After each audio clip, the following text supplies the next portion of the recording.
அனைவருக்குமே வணக்கம். சற்று முன் கிடைத்திருக்கக்கூடிய ஒரு மிக மிக முக்கியமான செய்தி ஒன்று வெளியாகியுள்ளது. சற்று முன் திமுகவின் அமைச்சர் பதவி பறிப்பு, ஸ்டாலின் அதிரடி, இது மாதிரி பார்த்தீங்கன்னா செய்திகள் வெளியே இருக்கு.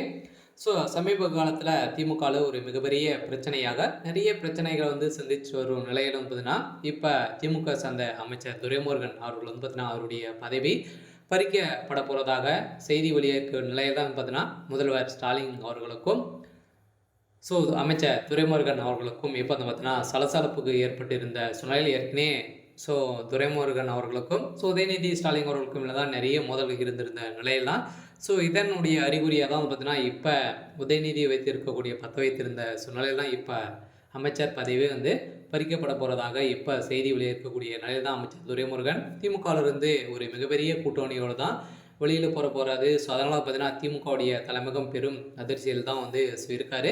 இருந்தாலும் முதல்வர் ஸ்டாலின் செய்தது ஒரு மிகப்பெரிய தவறு அப்படின்றத உணர்த்தும் விதமாக தான் அமைச்சர் துரைமுருகன் செய்ய போகிறாரு அப்படின்ற மாதிரி அனைவராலும் பேசப்பட்டு வந்திருக்கக்கூடிய சூழ்நிலையில் தான் இப்போ அதிரடியாக இவருடைய பதவி பறிக்கப்பட போகிறதாக செய்தி வெளியாக இருக்குது. இதை பற்றி இந்த வீடியோவில் பார்க்கலாம். அதுக்கு முன்னாடி நம்ம சேனலுக்கு இப்போ தான் நீங்கள் முதல் முறையாக வந்திருக்கீங்க அப்படின்னா மறக்காமல் நம்மளுடைய சேனலை சப்ஸ்கிரைப் பண்ணி சப்போர்ட் பண்ணுங்கள். வாங்க வீடியோக்குள்ளே போகலாம்.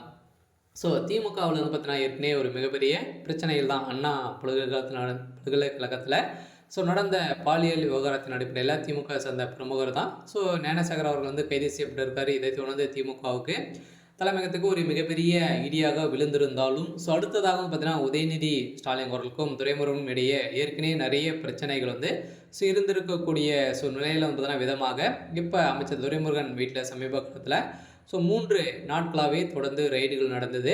இந்த ரைடின் அடிப்படையில் பார்த்தீங்கன்னா இதற்கு துணை முதல்வர் உதயநிதி ஸ்டாலின் அவர்கள் தான் பார்த்தீங்கன்னா இதற்கு சம்மந்தம் இருக்குது, இவர் தான் விட்டிருக்காரு அப்படின்ற மாதிரி இப்போ இருக்கக்கூடிய செய்தியால் தான் பார்த்தீங்கன்னா அமைச்சர் துரைமுருகன் அவர்களுக்கும் உதயநிதி ஸ்டாலின் அவர்களுக்கும் கடும் மோதல்கள் ஏற்பட்டிருக்கு. இதனால் அதிரடியாக பார்த்தீங்கன்னா திமுகவில் மிக சலசலப்புகள் ஏற்பட்டு வந்திருக்கக்கூடிய நிலையில் வருகின்ற சட்டமன்ற தேர்தலுக்குள்ளே திமுகவுடைய மெகா கூட்டணி உடையறதுக்கான அதிகப்படியான வாய்ப்புகள் இருந்தது. அதனால் திமுகவுடைய கூட்டணி உடைந்தது அப்படின்னா திமுக 2026 வரத்துக்கான வாய்ப்புகளே இல்லை. ஏற்கனவே கூட்டணி வைத்திருக்கக்கூடிய கட்சிகளே பார்த்தீங்கன்னா இன்னைக்கா நாளைக்கா அப்படின்ற மாதிரி தான் போயிட்டு இருக்கக்கூடிய நிலையில் திமுக கூட்டணி வைத்திருக்கக்கூடிய எந்த கட்சியும் பார்த்தோன்னா எந்த ஒரு மரியாதையும் செலுத்தாத ஒரு திமுகவுடைய தலைமையகத்துக்கு தான் இப்போ எதிர்ப்புகள் இருக்கக்கூடிய நிலையில் இப்போ திமுகவுடைய மூத்த அமைச்சராக இருந்த அமைச்சர் துரைமுருகன் அவர்களே பார்த்தோன்னா தூக்கி எறியக்கூடிய அளவுக்கு தான் இப்போ திமுக நடந்து கொள்வது அப்படின்ற மாதிரி இப்போ செய்தி வெளியாக இருக்குது. அதில் அமைச்சர் துரைமுருகன் அவர்களுடைய பதவி பறிக்கப்பட போகிறதாக செய்தி வெளியாக இருக்குது. சரி, ஓகே. இன்றைக்கான அப்டேட் பார்த்தீங்கன்னா இதுதான். மறக்காமல் நம்மளுடைய சேனலை சப்ஸ்கிரைப் பண்ணி சப்போர்ட் பண்ணுங்கள். தேங்க்யூ.